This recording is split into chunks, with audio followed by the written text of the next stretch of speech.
And when I went on the Lucky Boy podcast and said, oh, there's a building somewhere in Long Island City by the Queensboro Bridge, they try to say that I gave up a covert location where undercovers are and stuff like that. If they really wanted to do it, they could just sit in front of the fucking building all day and just watch who's going in and out, and they know who the undercovers are.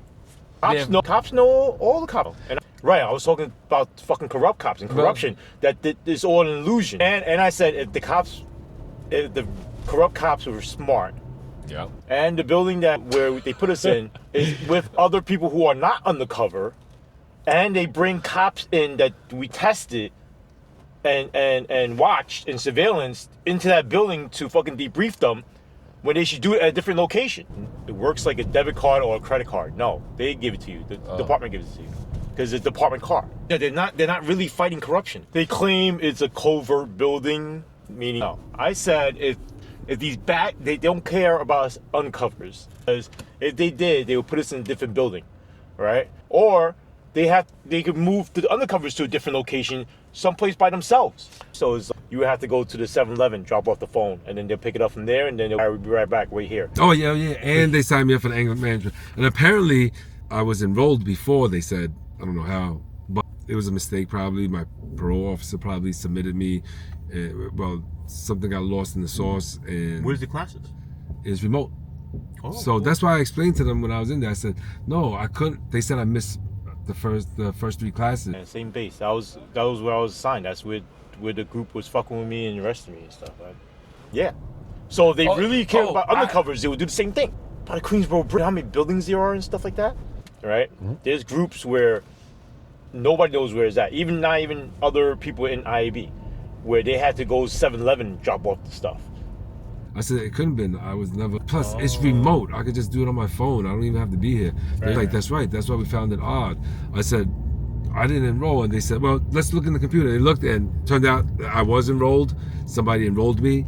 But they gave me a name. I don't know who that person is. Signals got crossed, and I ended up never showing up on the Zoom call. So this time I'm going to do it, because they sent me the link to make sure I get on the Zoom call. So that'd be good. But yeah, and when I went undercover, I worked with them, stuff like that. That's their base. No, it's not, because I said somewhere in Long Island City by the Queensboro Bridge, and then they go to their office, and then they come back, and they go, here you go. Well, so I'm applying for it, and stay tuned. Hopefully, I get it. I'm gonna show you what it is, because I'm kind of curious myself. They have bases where nobody knows where it's at. Yeah. I thought there's no more food stamps now. I'm good now because I just came out of Fortune Society, and they're really good in there, very professional, and they really try to help. I went in there to sign up for their anger management class, and I came out of there with cash assistant fund application interview, not approved yet, and NAP interview and stuff like that, and stuff that I. Oh wait, is this right by the fucking bridge? They're cutting your parole, and nobody knows where it is. When we go down here, you see how many buildings there are. They were doing the tech people. Well, basically, they gave me all the resources that when people come home are entitled to. You know, it's hard to get back on your feet for some, and it's not easy out here. So for people that need it, I hope I get approved. But don't let me see my face. You'll be walking in and out the building the whole time. Yeah, you got a lot of psycho police that's on the phone. It works like a debit card or a credit card, and then they know how many gallons of gas gets how X amount of mileage, right?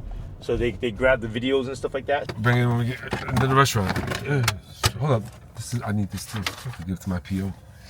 Should I hold on to this? Yeah, bring it. Right. They definitely could, and they're so nice about it. I've never been in an office where everybody's so nice. Yeah. It's an illusion. There's no elevators on the first floor because you have to log everything. Steve said some stuff that was classified accordingly, so he can't. We couldn't. That's where the IB base is. Well, they did it. How good was the screening for the police department? They're not that high tech. No, because I didn't give the exact address. I'm saying Fortune Society is on the first floor. At X amount of miles, I put in X amount of gallons of gas. I don't think they can let you. They used to give you, they give you a gas card. Some cars have a gas card. Send to the cops. Stuff like this, yeah. Yes.